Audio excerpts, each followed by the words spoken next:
Hey guys, welcome back to another video. In this video, I want to talk about self-care versus self-maintenance. In today's world, we hear self-care more than anything. But if you say self-maintenance, most people will use those words interchangeably.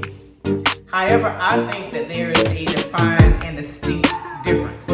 So I want to talk about that with you, and I want to explore how you can incorporate both of them in your lives and what are the benefits from that. So let's start off with self-care. So with self-care, you're thinking about the massages, you may think about the nails, the hair, which is correct.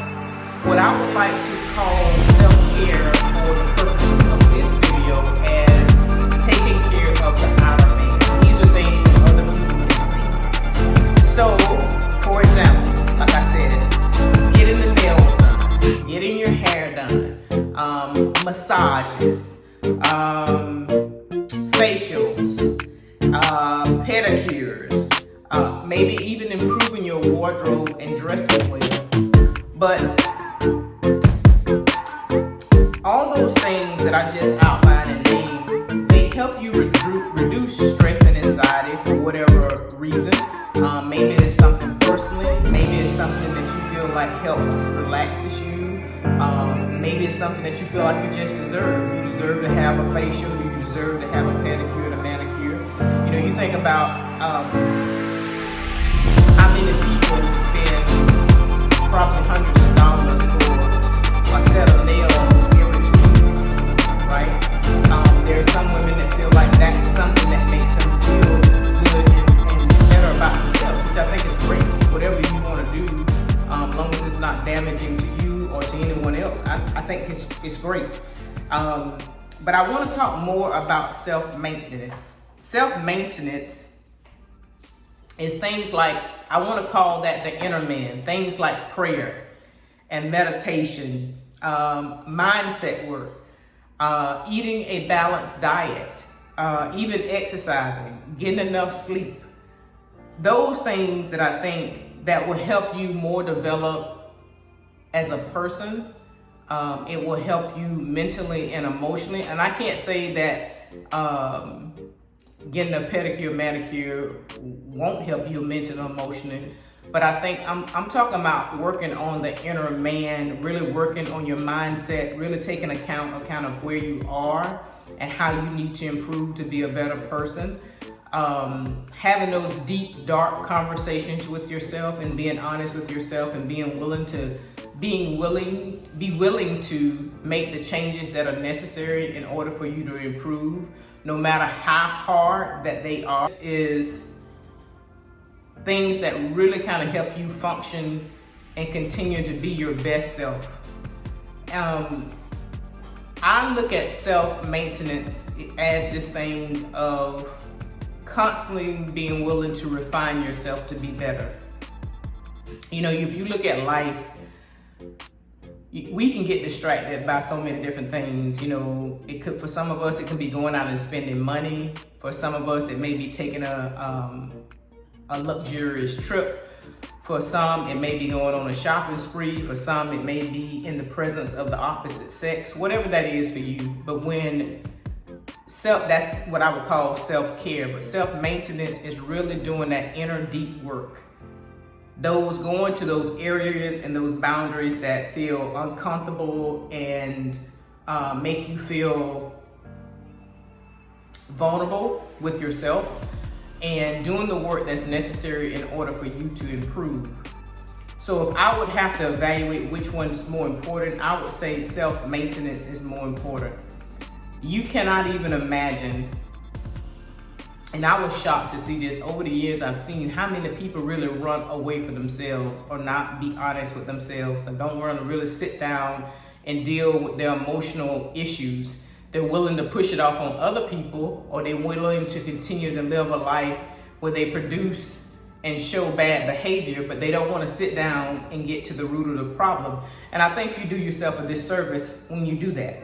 I think it is very, very easy to turn a blind eye when you know that you really need to focus on doing the hard things to be better. As a woman, as a human being, as a child of God, if you're saying that you believe that Jesus Christ died on the third day, I think that he died and he rose on the third day, you believe that all the miracles he did in the Bible are true, but you're not really willing to change who you are to really truly be a servant for him. A lot of us love God, and that we love Jesus, and we believe that Jesus is our Savior, but we don't believe that he is our Lord.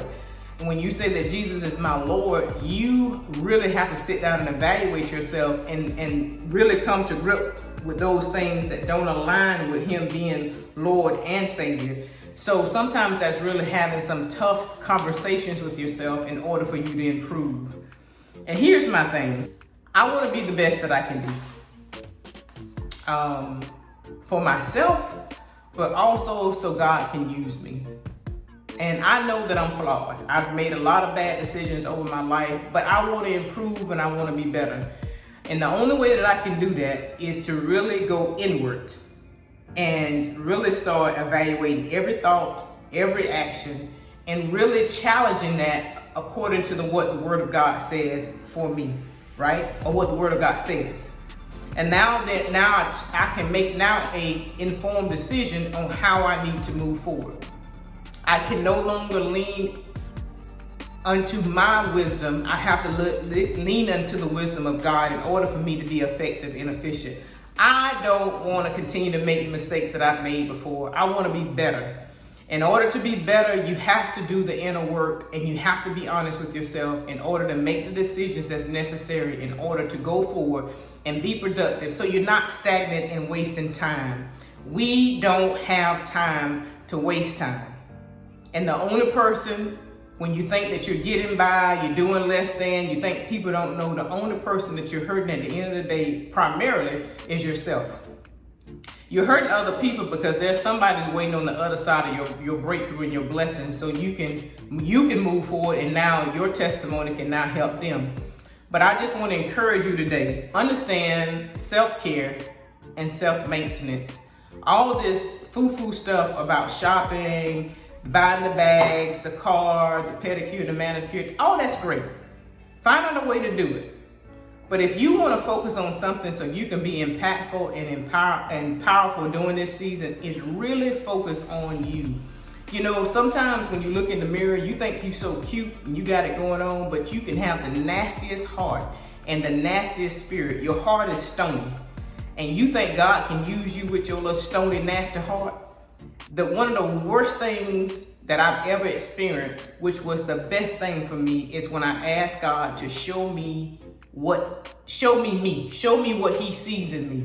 And baby, let me tell you something. I wasn't prepared. So sometimes we think we're so cute and we think that we got it going on, but you are doing nothing but fooling yourself, because God sees you and he prays that one day, hopefully, that you will see yourself so you can turn and do better. It's a devastating experience. You know, you think you're all cute. Yeah, you're cute in the mirror and stuff like that, but your heart is stony, right? So if I want to leave you with one thing today. This is that life is challenging. Life is difficult. But one of the worst things in this world that you can do to yourself is live with an identity crisis, not knowing who you are, and believing in your screwed up mind somehow in some way that you are more than what you are. I would encourage each and every one of you, including myself, to do an internal audit, to really get serious about who you want to be and how you want to be presented. If this was your last day, if you knew this was your last day, what would you want God to know about you? What would be the things that you want to repent for and get right with him before you call home to glory? If you knew you had 24 hours, what would those things be? And get about doing them. This is serious. I see so many people walk around trying to be somebody that they're not, trying to pretend to live a life of somebody else and not even knowing who they are. And that has to be miserable when you get in your 40s, 50s, and 60s, even your 20s, your teens, and you're pretending to be somebody else because you don't think that you're good enough. I would encourage you, I encourage myself to do this. I do this all the time. Check in with yourself. And if you can't be honest with nobody else, be honest with you. And whatever the outcome is, whatever you come up with, be willing to do whatever it takes for you to change to be the best person that you can be, period. It doesn't matter what somebody else thinks. Anytime that you say that you know you're going to be on the side with the Lord, people are going to find, anytime that you want to be authentic, people are going to find fault with you. They're going to have a problem with you. So, listen to this video again. I hope that it blesses you. I hope that it encourages you to do a lot of more inner work versus worried about the outward appearance. Yes, the outward appearance is great, but what's going on with this inner man, what's going on in your heart, what you think about yourself. Some of you all hate your own self, but you will keep yourself together on the outside, but you're disgusted with your own self. You don't even love yourself. Do what it takes to be the best you possible. God loves you, and you need to learn to love yourself because God created you and He made no mistakes. He wanted you to be here. If you're here, He wanted you to be here.